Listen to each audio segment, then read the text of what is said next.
आतंकी हमले में उत्तराखंड के आदर्श नेगी भी शहीद हो गए। 26 साल की उम्र थी। 26 साल की उम्र में सेना में भर्ती हुए थे। फरवरी में छुट्टी पर आए थे घर और गढ़वाल राइफल्स में भी भर्ती थे। और अभी प्रीति हम इसी खबर का जिक्र भी कर रहे थे।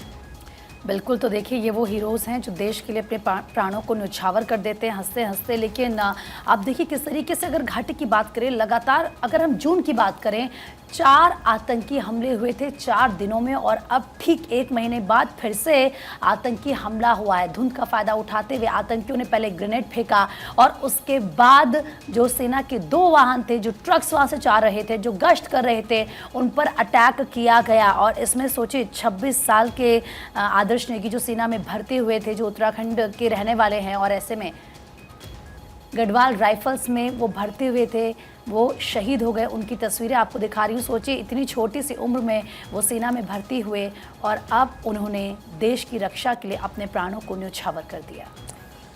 देखिए बिल्कुल, सेना पर 2 दिन में दूसरा हमला जिसमें 5 जवान शहीद हुए हैं। और आतंकी हमले में उत्तराखंड के आदर्श नेगी शहीद हुए। 26 साल उनकी उम्र, 26 साल की उम्र में ही सेना में भर्ती हुए थे और फरवरी में ही छुट्टी पर आए थे घर। इस बीच उनके परिवार वालों को ये खबर मिलती है कि बेटा शहीद हो गया है, देश के लिए शहादत दी है, कुर्बानी दी है। एक तरफ गम का माहौल भी है और दूसरी तरफ परिवार के लोगों को, पूरे देश को फख्र भी है इन जवानों पर। तो गढ़वाल राइफल्स में थे। सेना पर 2 दिन में ये दूसरा हमला, इसमें 5 जवान शहीद हो गए।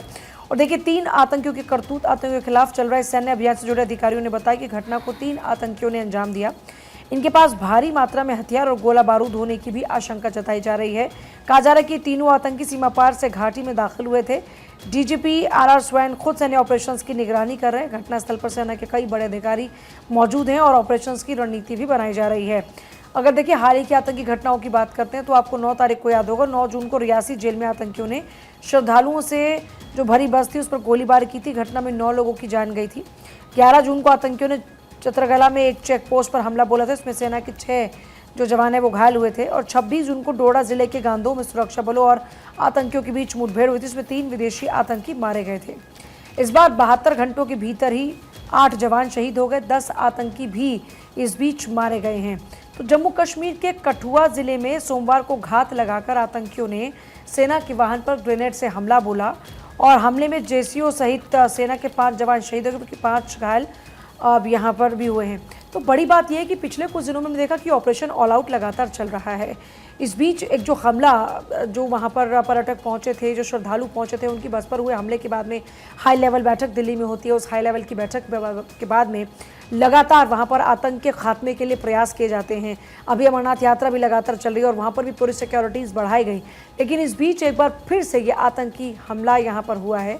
और बड़ी बात यह है कि ये जो मिलिटेंसी है जिसको लेकर लगातार एक्शन लिए जा रहे हैं, सबसे बड़ा सवाल है कि ये फिर से एक्टिव हो गई। कैसे एक्टिव हुई, क्यों एक्टिव हुई, किन हालातों में एक्टिव हुई, इन तमाम पहलुओं पर भी लगातार जांच पड़ताल चल रही है। और लगातार निगाह भी इस वक्त तमाम जो सैन्य अधिकारी हैं उनकी भी बनी हुई है, देश में गृह मंत्रालय की भी बनी हुई है। लेकिन फिर भी सवाल ये कि बार बार हमले क्यों हो रहे हैं। हालांकि इसमें एक एंगल ये आता है कि इस बार अभी क्योंकि जम्मू कश्मीर में इलेक्शन होने हैं, विधानसभा चुनाव होने हैं, माना जा रहा है कि उसकी एक वजह यह भी है कि एक दहशत का माहौल पैदा करने की कोशिश की जा रही है। लेकिन इससे इतर गृह मंत्रालय लगातार इस पर नज़र बनाए हुए है और एक्शन मोड में है पूरी टीम।